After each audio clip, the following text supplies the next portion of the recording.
Honda. I am Sunil Subramaniam here, Senior Research Analyst from Choice Equity Broking, and today I'll be talking about one of the most hot commodities from the agriculture sector, and that is soybean. And soybean is a commodity which is a kharif commodity which is grown in India during the time of June to August period, and it is harvested during the period of October to December period. And this commodity is majorly listed in the NCDEX exchange.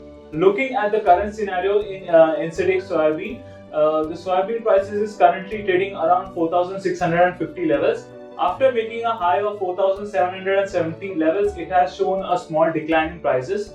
This decline in prices has been majorly witnessed due to a fear of demand in the domestic markets, especially by the crushers, after the recent news regarding the bird flu scenario, especially in the northern states of India as well as in the central states of India, majorly Madhya Pradesh and Maharashtra as well as in Gujarat regions.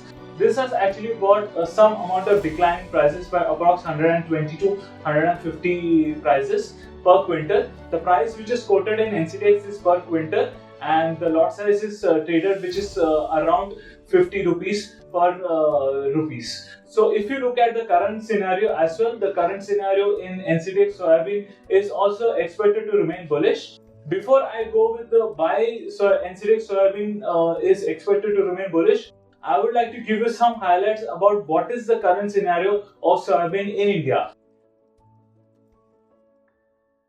Coming to the kharif crop situation, since I earlier mentioned that NCDEX soybean is a kharif crop which is majorly grown during the monsoon season, you will actually see that NCDEX soybean is grown in the major states of Rajasthan, Maharashtra and Madhya Pradesh. And these are the top three states which are majorly sowing and harvesting of soybean.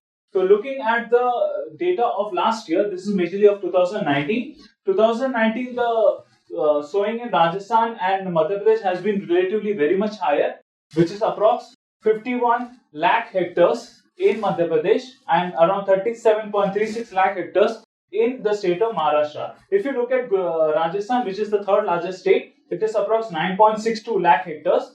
And if you come to this year, I will have to move this side.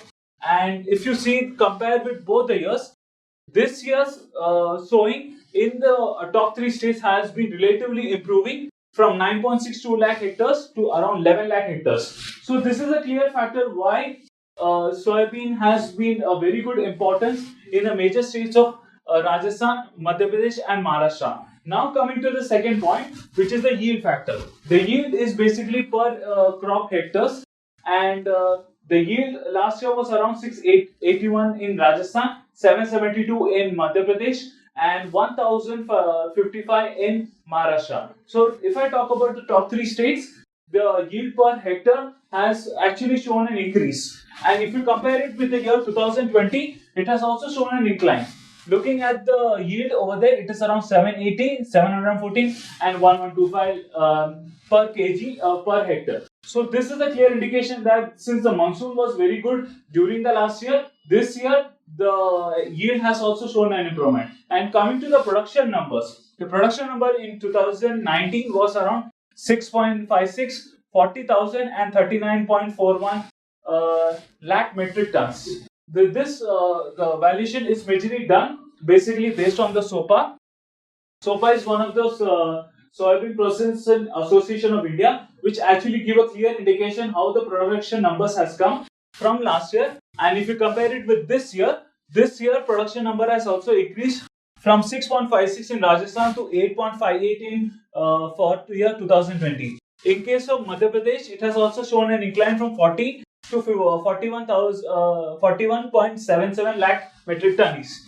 And coming to Maharashtra has actually shown a significant incline from 39.41 lakh metric tons to approx 45.44 lakh metric tons.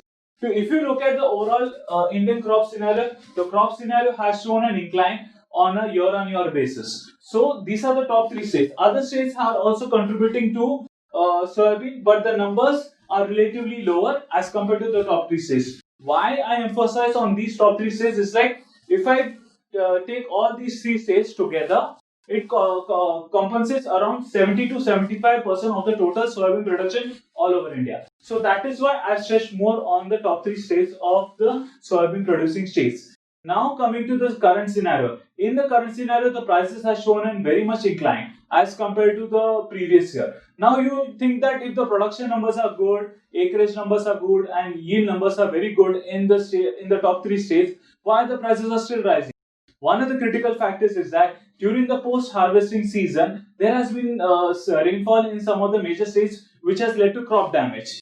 Moreover, if you look at that, the demand for soya oil and soya crush has shown a significant incline by approx 100% compared to the previous year. And if you look at the crude palm oil and refined soya oil prices, it has shown a spike of approx 25 to 40% from the last year. Since the vegetable oil prices has shown such a huge incline from last year, the demand for soybean as a crop has also shown a significant incline from last year. So even though the production numbers are very much higher from last year, but then the demand has shown a double incline, which is also a critical factor why the soybean prices have shown an incline.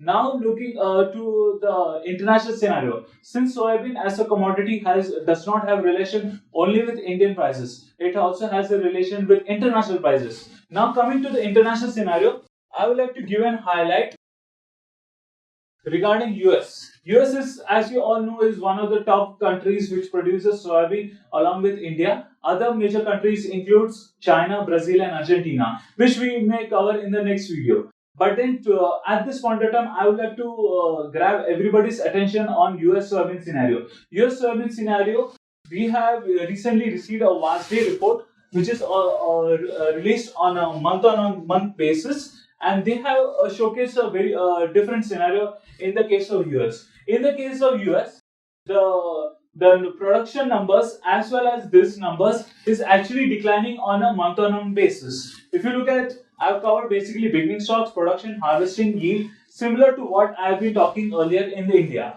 In the India, if you look at it on a month-on-month basis, there has been majorly red numbers we witness over there. Red numbers majorly indicate a decline.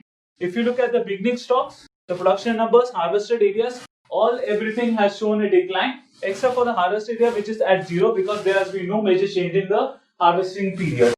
Coming to the green numbers, what are the green numbers over here is basically soybean exports and soybean crush. This is also clear factor that not only in India as well as in other parts of the world, the soybean export as well as the soybean crush has shown an incline. And if anyone has some queries regarding what is bushel, the bushel is a term which is used in United States, and one bushel is approx 27.22 per kg.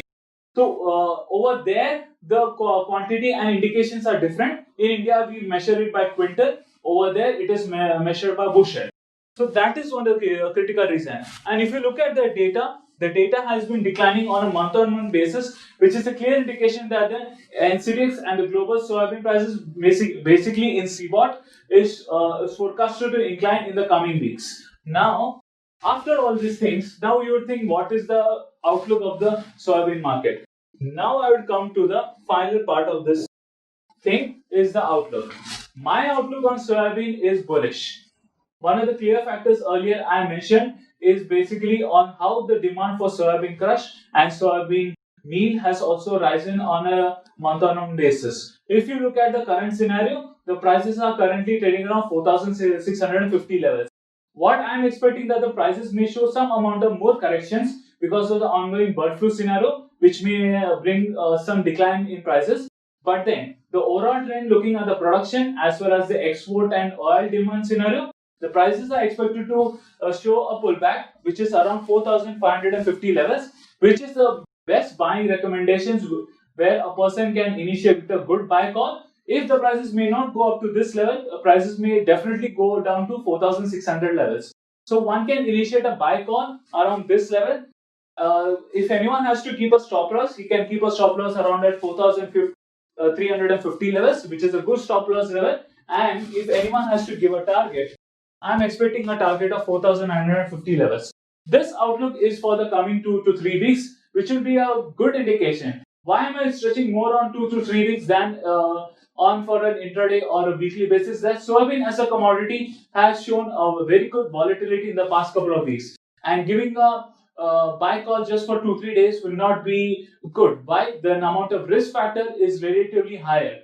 So that is one of the critical factors why I'm recommending to buy around 4050 levels. This will be a good indication, buy indication, and you can go for it. That's all from my side. Thank you all, everyone. If you have any further queries, please mention in the Dropbox or in the comment section below so that we can get back to you as soon as possible. And if you have any queries regarding agriculture commodities or soybean, do also comment in the Dropbox below. Thank you all, and I wish you all a very happy trading week.